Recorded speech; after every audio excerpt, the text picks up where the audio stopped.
दोस्तों, आज की कहानी है भाभी जी, मैं मायके में आराम करने आई हूँ, जूठे बर्तन साफ करने नहीं।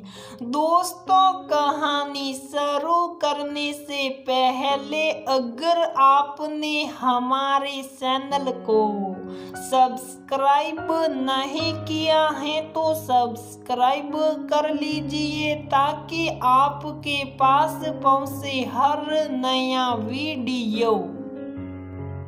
सिंक में पड़े जूठे बर्तन रूबी को मुंह सिड़ा रहे थे। सिर भी दर्द के मारे फटा जा रहा।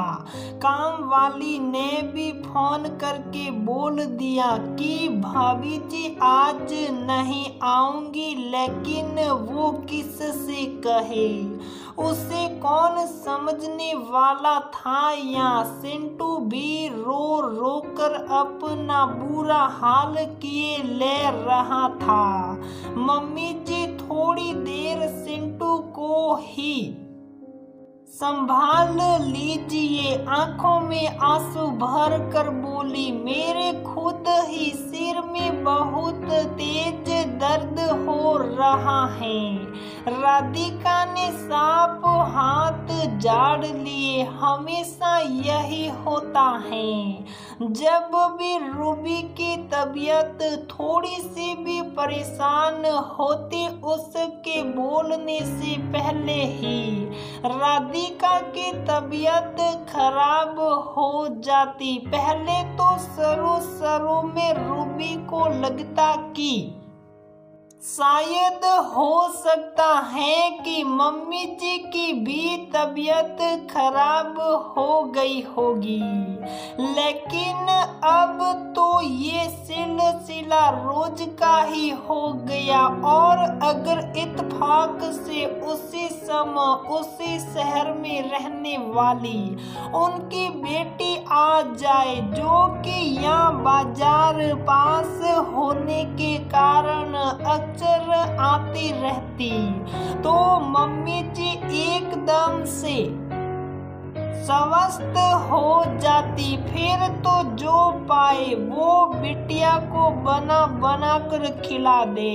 लेकिन एक बार भी बहू से नहीं पूछा जाता कि तुम्हारी तबीयत कैसी है या तुम्हें कुछ चाहिए तो नहीं। और तो और ननद रानी से भी कोई मतलब नहीं कि भाभी से एक बार तो हाल साल पूछ ले। और माँ बेटी बेटी गप सप और खाने पीने में मस्त रहती। यहाँ तक कि ननद के बच्चे भी जो रूबी से तरह तरह की चीजों की फरमाइश करते, वो भी कभी नहीं कहते कि आइए मामी आप भी हम लोगों के साथ बैठकर खाइए पीजिए।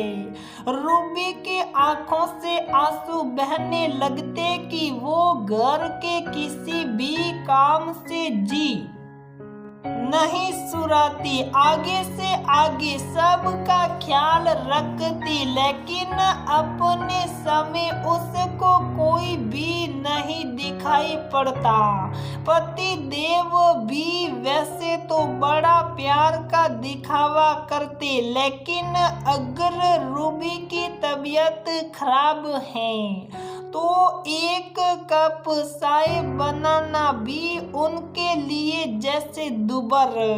रो पड़ती अपने हाल पर रूबी, लेकिन परिस्थितियों के आगे सिर झुकाकर फिर से काम में जुट जाती। लेकिन उसकी सोच थी कि सिंटू के होने के बाद शायद परिस्थितियां बदल जाए, लेकिन परिस्थितियां आज भी जस की तस थी। लेकिन आज तो उसका शरीर बिल्कुल साथ ही नहीं दे रहा था। किसी तरह सिंटू को दूध की बोतल देकर कमरे में लिटा आई और तभी ननद रानी का फोन आ गया कि मम्मी मुझे कुछ बाजार से जरूरत का सामान लेना है, मैं बस थोड़ी ही देर में आ रही हूँ। और मम्मी जी आदतानुसार बिटिया के आव भगत की तैयारी करने लगी। मम्मी जी अभी तो आपकी इतनी तबीयत खराब थी कि आप सिंटू को भी नहीं पकड़ सकती थी, और दीदी का फोन आते ही आप स्वस्थ हो गई। आज रूबी का दुख सलग ही पड़ा। ये क्यों नहीं कहती कि तुम मेरी बेटी से चिढ़ती हो। राधिका रूबी की बात सुनकर बिफर पड़ी। मम्मी जी चिढ़ने जैसी कोई बात नहीं, फिर मैं क्यों दीदी से चिढ़ूं। लेकिन हकीकत यही है कि अगर मुझे कोई भी परेशानी होती है तो आप मुझसे पहले परेशान या बीमार हो जाती हैं, लेकिन दीदी के आते ही पता नहीं आपके शरीर में कहां से फुर्ती आ जाती है। ये तो खुद आप बहुत अच्छी तरह से जानती हैं। तुम बहू हो और बहुओं की तीमारदारी मुझसे नहीं होगी। और मेरी बेटी का ये मायका है और मायके में हर बेटी का हक होता है। तुम मेरी बेटी को उसके मायके आने से नहीं रोक सकती।